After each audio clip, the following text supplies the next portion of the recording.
महाराष्ट्र में बीएमसी समेत 29 महानगर पालिकाओं के चुनाव से ठीक पहले ठाकरे परिवार की राजनीति एक बार फिर से निर्णायक मोड़ पर आ खड़ी हुई है। सूत्रों के मुताबिक राज ठाकरे और उद्धव ठाकरे चुनावी मैदान में उतरने से पहले बड़ा सियासी दांव खेलने की तैयारी में हैं।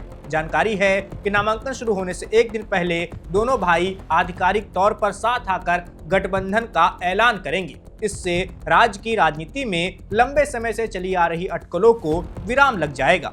23 दिसंबर से नामांकन प्रक्रिया की शुरुआत होगी। ऐसे में 22 दिसंबर या फिर 23 दिसंबर की सुबह राज ठाकरे और उद्धव ठाकरे के गठबंधन की घोषणा होने की संभावना जताई जा रही है। माना जा रहा है कि ये घोषणा किसी बड़े मैदान पर रैली के जरिए की जाएगी, जहां महाराष्ट्र नवनिर्माण सेना यानी राज ठाकरे की पार्टी मनसे और उद्धव ठाकरे की शिवसेना यूबीटी एक साथ मंच साझा करेगी। ये कदम नगर निकाय चुनाव में सीधा संदेश देने की रणनीति का हिस्सा माना जा रहा है। सूत्रों का कहना है कि इस समय का चयन सोच समझकर किया गया है। चुनाव से ठीक पहले गठबंधन का ऐलान करने का मकसद ये है कि दोनों दलों के संभावित उम्मीदवारों में कोई भ्रम न रहे और नाराजगी की स्थिति में वो भाजपा या एकनाथ शिंदे की गुट की ओर न जाएं। इन मौके पर गठबंधन सामने आने से विरोधी दलों को रणनीति बदलने का मौका भी नहीं मिलेगा। बताया जा रहा है कि उम्मीदवारों के चयन को लेकर भी खास योजना बनाई गई है। संभावित प्रत्याशियों को सीधे फोन करके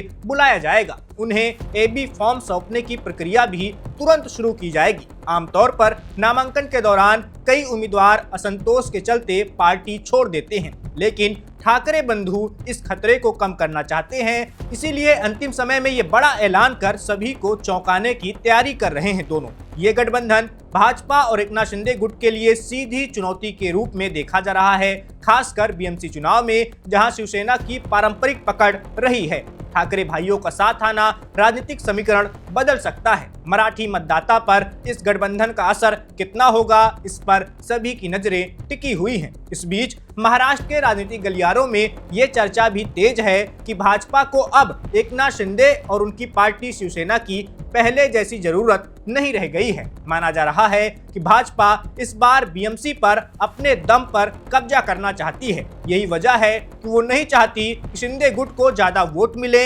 इस रणनीति में ठाकरे भाइयों का साथ आना भाजपा के लिए अप्रत्यक्ष रूप से फायदेमंद भी साबित हो सकता है। सूत्रों के अनुसार देवेंद्र फडणवीस पहले से ही ये मानते रहे हैं कि अगर उद्धव और राज ठाकरे साथ आते हैं तो शिवसेना का पारंपरिक मराठी वोटर दो हिस्सों में बंट सकता है। एक ओर उद्धव ठाकरे राज ठाकरे का गठबंधन होगा, वहीं दूसरी ओर एकनाथ शिंदे की गुट वाली शिवसेना होगी। ऐसे में भाजपा को सबसे ज्यादा लाभ मिलने की संभावना जताई जा रही है। फिलहाल शिंदे की पार्टी और बीजेपी का गठबंधन होगा, ये स्पष्ट नहीं है। बताया जा रहा है कि मुंबई में दोनों साथ में लड़ भी सकते हैं। दूसरी ओर उद्धव ठाकरे ने भी साफ कर दिया है कि वो इस चुनाव में कांग्रेस के साथ नहीं जाएंगे। उनकी रणनीति केवल अपने चचेरे भाई राज ठाकरे के साथ मिलकर चुनाव लड़ने की ही है। इससे ये संदेश देने की कोशिश की जा रही है कि शिवसेना की मूल विचारधारा और मराठी पहचान को एक बार फिर केंद्र में लाया जाएगा।